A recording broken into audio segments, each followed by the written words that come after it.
from the monitor. And I can come back to this in my next presentation after the coffee break with some more details.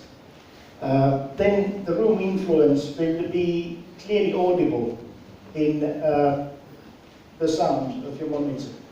But if you start moving closer to your monitor, then the reverberation level in the room remains the same, but the direct sound level keeps on increasing. So your direct sound to reverberant sound ratio improves all the time. And that's very nice. Because now, simply by moving closer to your monitor, you can adjust the quality, you can reject the room effects, you can adjust the quality of your monitoring space, so to say. And it's totally free, it doesn't cost you anything.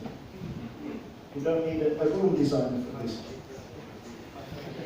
So we have some, sorry, nothing personal.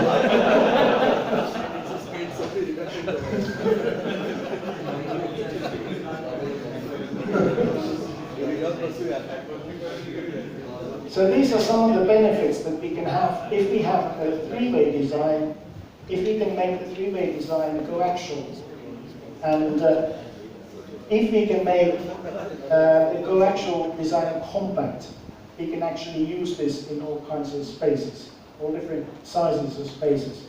So now we have the challenge of how to make it compact. Let me tell you something about the construction of this monitor. In the front here, we have, I'll go to the inside soon, but before I do this, we have some features that improve the quality of this overall design. And maybe the most prominent one is just the fact that we have been able to use the whole front face as a directivity control waveguide to adjust the directivity at different frequencies for this design. We can maintain approximately the same radiating angle from very high frequencies down to about 300 Hertz to 400 Hertz, depending on the size of the monitor.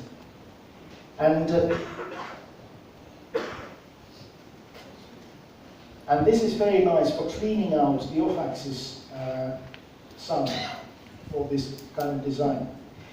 Of course, we have some additional design features here, the rounded corners that minimize any kind of diffraction or problems, so we don't have any coloration because we would have some sound energy diffracted and radiating again when the sound from the driver hits the corner here. We have rounded shapes here. We have aluminium enclosure with relatively thin wall size, but when you round the shape, then your whole design becomes very stiff. So mechanically, it's not vibrating anymore because you give it this nice shape.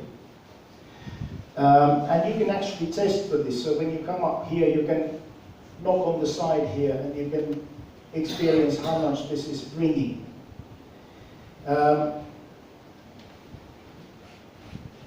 So we have some very important design features here, and maybe the most interesting design feature for this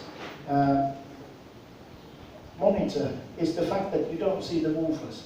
So this is something that is a bit puzzling for people when they come to see this the first time. So we are radiating low frequencies from this opening at the bottom and top here, and the woofers are actually filling the whole front face that remains after we have put in the coaxial tweeter mid-range unit. So all of this surface area here is now the active surface of the woofer, but at the same time, because it's hidden, we are able to use again the same surface area for directivity control, and that's nice. So in the backside of this design, you have the base reflex opening, and this of course means that you can enjoy low distortion also at the lowest, close to the low corner frequency, so that this remains linear also at low frequencies and has high output capacity. Then we have inside a DSP engine. And DSP engine means that this is a smart active monitor design. It connects on this computer-controlled management network that is able to use this Genelec built microphone, and this is the only microphone we build, to take measurements of the acoustical situation at your listening location. So you can get real information about the sound color, the timing, any aspect of sound reproduction at the listening location, and then we can pass this over to the GLM software, Genelec Loudspeaker Manager software, that then calculates any compensations we need in order to reduce the influence of the room to the sound. Also, this has the ISO pod that enables you to not only isolate your room from any vibrations the loudspeaker may generate, or the loudspeaker from any vibrations that might exist in the room, but also, and maybe more importantly, this allows you to, of course, turn, but also tilt the loudspeaker so that the acoustical axis can be pointed at the listener. If we look at the signal inputs in more detail, you notice that we have here, for the smallest design, this is 8331, a shared analog AS-EBU input. So this automatically switches role from being an analog input to being an AS-EBU digital audio input. And then in the two larger designs, we have two separate interconnectors for analog input and AS-EBU input. And in all of these designs, you have an AS-EBU link output.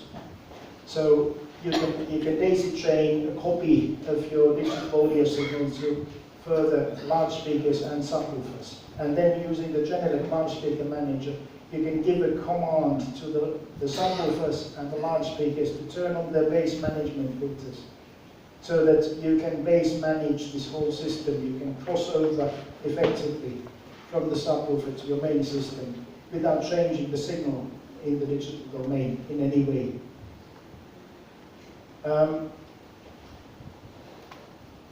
If we now crack open this monitor, these are the main components. So we have two woofers with this kind of oval shape, because we are really exploiting all the surface area that's available inside here. And then we have in its own enclosure this mid-range tweeter coaxial unit. We have the bass reflex port here, some electronics, and those are the main parts of the design. In the front face, if we now kind of cut open the front of the loudspeaker, then here you see the tweeter, here you see the mid-range cone surface. Then we go to the front face of the enclosure, and in the inside, this is the opening for the woofer hole is over here. So really, we have integrated the woofers maximally to this front cover design. Now, the big challenge for this kind of design is to make sure that the resonances that may happen in this cavity are not disturbing the audio quality in any way. So this, of course, has been one of the design goals for this design process. And if you have any questions on the way, or anything that you would like to clarify or comments, then just feel free to ask anything at any moment. Let's look at some of the specifications and performance figures that we have these three designs. So an interesting detail, although for most of us inaudible, is the fact that these are high resolution designs. So they go to about 35 to 40 kilohertz in high frequency. And they do it remaining relatively flat on axis as well. We actually keep the frequency response under control also in ultrasonic frequencies, particularly for these two smaller designs. And this means that whatever exists in your recording, even if it's high resolution ultrasonic content, will be reproduced by this monitor. Whether we hear it is our problem, but basically you can be assured, rest assured that it's coming out of the speaker. Then the low corner frequency is working downwards when you go to a bigger model, that's obvious. The crossover frequencies for the woofer to mid-range crossover are around 500 Hz, and then for the mid-range to tweeter crossover around 3 kHz. And then obviously the maximum SPL for these designs works inversely. So it's the smallest for the smallest, physically smallest design, and so on. You can see here that the short-term maximum output as well as the continuous maximum output for basically for a very long time. We also have, because these designs actually share the backside of the enclosure, the back cover of the enclosure, with the two-way designs. We already have accessories that can be used with these designs, meaning that we have a selection of table stands, wall ceiling mounts, floor stands, and so on, immediately available for these designs. Also, the ISO pod here is compatible. Then, because this has the DSP engine with smart monitoring capabilities, it means that we can integrate this nicely together with the about 20 or so other SAM products in our product line. So you can mix and match according to how you need to build your monitoring system, or if you already have some products, you can use these products with the existing SAM products. And we have a relatively powerful tool set built into these monitors so that this automated room compensation system can set up and configure these to offer flat frequency response in most situations. You have a video compensating delay buffer up to 200 milliseconds, so if you're doing video or film work, then you can synchronize with your display systems.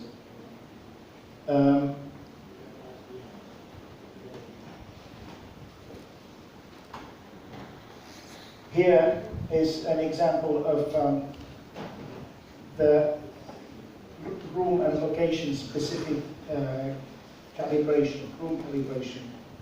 So many times the acoustical influence of the room can be not very textbook-like. I mean, it can be very complex.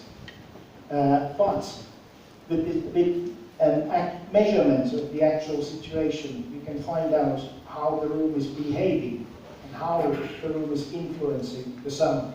So then it becomes possible to custom design a compensation for this, so that we can bring the resulting system response nearer to flatness and reduce the effect of coloration.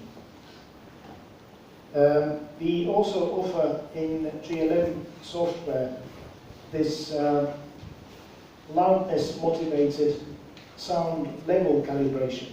As Thomas was explaining, our hearing works differently depending on whether we are monitoring at a high level or low level.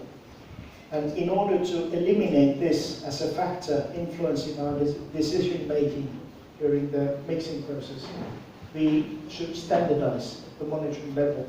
And this tool is supporting the existing standards for fixing the monitoring level, and there's an automated signal available as well for doing that.